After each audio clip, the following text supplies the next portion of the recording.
नमस्कार, मी आरची ऋषी शेलार आणि आपण पाहत आहे भारत न्यूज मराठी HD. आणि आता पाहूयात एका मिनिटात 10 बातम्या.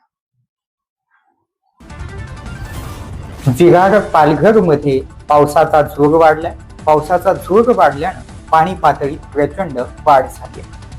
तर पुण्याच्या खडकवासला धरणामध्ये पाणी साठा गेल्या वर्षीच्या तुलनेत अत्यंत कमी आहे.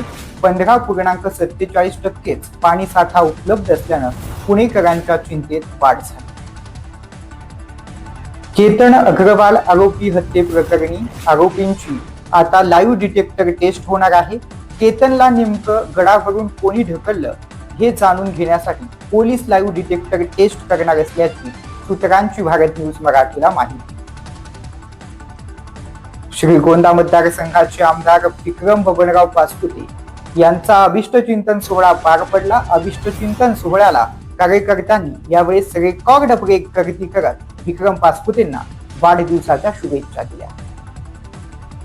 टीईटी पेपर फुटी प्रकरणी यूपी मध्ये छापेमारी करण्यात आलेली आहे. महाराष्ट्र पोलिसांनी ही छापेमारी केलेली आहे. एका सायबर कॅफे मालकासह 3 जणांना या ठिकाणी महाराष्ट्र पोलिसांनी ताब्यात घेतलं.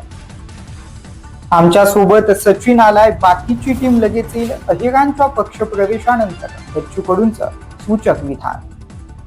महिला शेतकऱ्यांसाठी सरकारचं नवे विधेयक विधान भवनात सादर करण्यात आले. यामुळे महिलांना नवीन ओळख मिळणार असल्याची माहिती मिळते.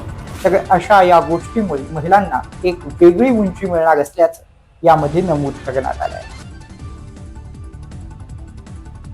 अकोट ते अकोल्या दरम्यानच्या प्रवासात 2 प्रवाशांमध्ये तुफान गाडा झालाय. हमसफर ट्रॅव्हल्स मध्ये ही घटना घडली. याचा व्हिडिओ सोशल मीडियावरती तुफान व्हायरल झाला.